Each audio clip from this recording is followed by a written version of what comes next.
Can I ask you to give a very warm welcome to the next speaker, who's been on every peace demonstration that I've ever been on, and probably a lot more I haven't been on. I don't know, we're not counting, it's not a competition. Can you please welcome my great friend, Tariq Ali.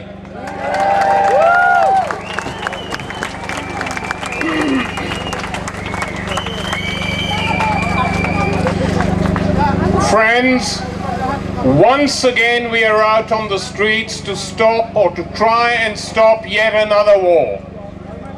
And this time we have the support of an overwhelming majority of the British and American people who do not want their countries to make war on Syria. So far from being alone, we are actually giving voice to a majority of people who feel that they are not represented in Parliament except by a handful of MPs. Every time there is a war, all the parties in Parliament get together and back it. And this time, when even the Arab League, which is normally in the pocket of the United States, is not backing the war, when the United Nations Secretary General is demanding more time to ascertain what these weapons were and where they came from, when there is growing disquiet within the military in this country and in the United States, they are still going to war. So we have to ask, why going to war? Is it that they care about the Arab people? Is it that the loss of Arab lives upset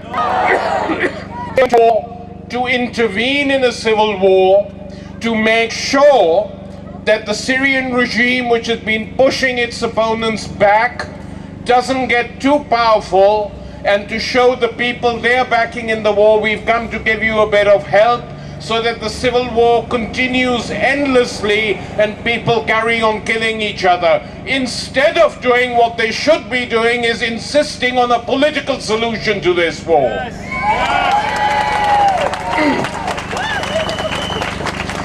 And is it the case that the West is suddenly drawing red lines for chemical weapons? Who has used chemical weapons in the world?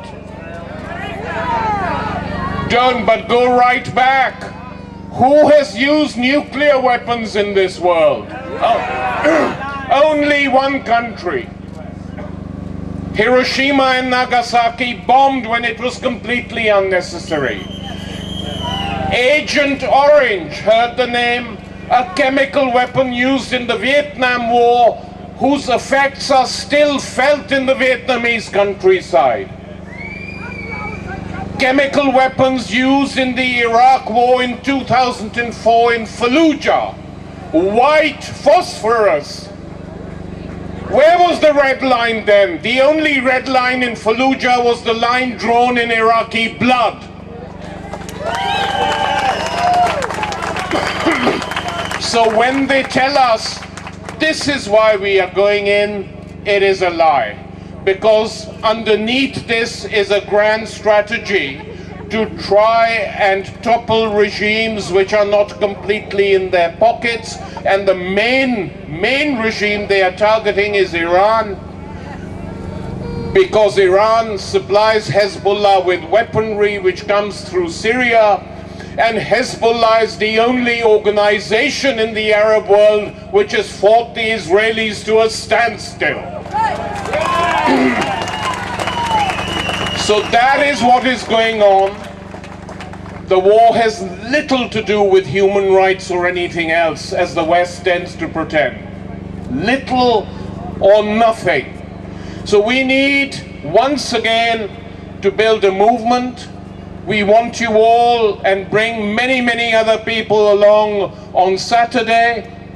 And we want to put pressure on the party which is supposedly the opposition party in Parliament to act as an opposition party and vote against this war.